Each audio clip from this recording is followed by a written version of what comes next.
কিছু বাচ্চারা না অ্যাক্টিভ থেকে প্যাসিভ ভয়েস করতে হলে কিছু মিস্টেক করে নেয় বা প্যাসিভ থেকে অ্যাক্টিভ করার সময় মিস্টেক করে নেয়। আসলে ওদের প্রবলেমটা কি? সেই প্রবলেমের জায়গাটা বুঝতে হবে। তো আমি একটা খুব সিম্পল একটা সেন্টেন্স লিখলাম, "I do this homework"। তো অ্যাক্টিভ থেকে প্যাসিভ বা প্যাসিভ থেকে অ্যাক্টিভ করার সময় সবচেয়ে ইম্পোর্টেন্ট যেটা হলো সেই সেন্টেন্সের টেন্সটাকে বুঝতে হবে। আমরা যদি টেন্সটা আইডেন্টিফাই করে নিই তাহলে কিন্তু আমাদের 50% কাজ অটোমেটিক হয়ে গেল। তো সবচেয়ে ইম্পোর্টেন্ট যেটা হলো টেন্স আইডেন্টিফাই করা। তো টেন্স আইডেন্টিফাই করতে হলে আমাদের ১ম এ সেন্টেন্সের মধ্যে ভার্বটাকে খুঁজতে হবে।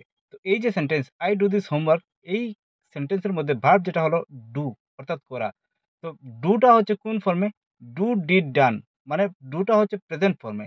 তো আমরা এই সেন্টেন্স থেকে বুঝতে পারলাম যে এই সেন্টেন্সটা আছে প্রেজেন্ট টেন্স। এবার কনফিউশন হলো প্রেজেন্টের তো আবার ৪ টা form. Present indefinite tense, present continuous tense, present perfect tense এবং প্রেজেন্ট পারফেক্ট কন্টিনিউয়াস টেন্স। তো এই ৪ টার মধ্যে এটা কোন tense? Present indefinite, continuous, perfect না পারফেক্ট কন্টিনিউয়াস সেটা বুঝবো কিভাবে? তো চলুন দেখে নেই।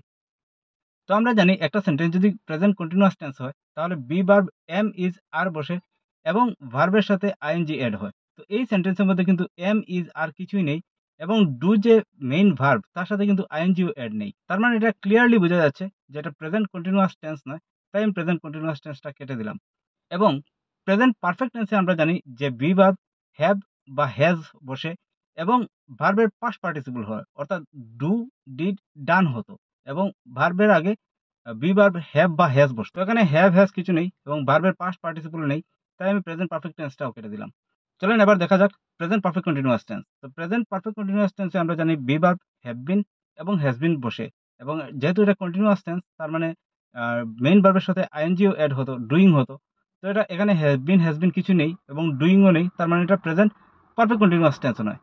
তার মানে এটা সিম্পলি বোঝা গেল যে এটা প্রেজেন্ট ইনডিফিনিট টেন্সের একটা সেন্টেন্স। তো প্রেজেন্ট ইনডিফিনিট টেন্সের সেন্টেন্স আমরা বুঝে গেলাম। তার মানে এখন আমরা অ্যাজ পার রুল আমরা কি করব এখন? আগে অবজেক্ট বসাবো, তারপর বি ভার্ব বসাবো, তারপর ভার্বের পাস্ট পার্টিসিপল বসাবো, তারপর সেকেন্ড অবজেক্ট যদি থাকে তাহলে সেকেন্ড অবজেক্ট বসাবো, বাই প্রিপোজিশন বসাবো এবং সাবজেক্ট বসাবো। তো অবজেক্ট এখানে দিস হোমওয়ার্ক। তো সেটা আমি লিখে নিলাম দিস হোমওয়ার্ক। তারপর কি? তারপর হবে বি ভার্ব। বি ভার্ব কোনটা হবে? ইজ হবে। This homework is. এবার ভার্বের পাস্ট পার্টিসিপল কি? ডান। তো ডান লিখলাম, বাই প্রিপোজিশন বসালাম এবং সাবজেক্ট আই চেঞ্জ হয়ে মি হয়ে যাবে। খুব সিম্পল। না বুঝলে আবার রিপ্লে করে দেখতে পারেন।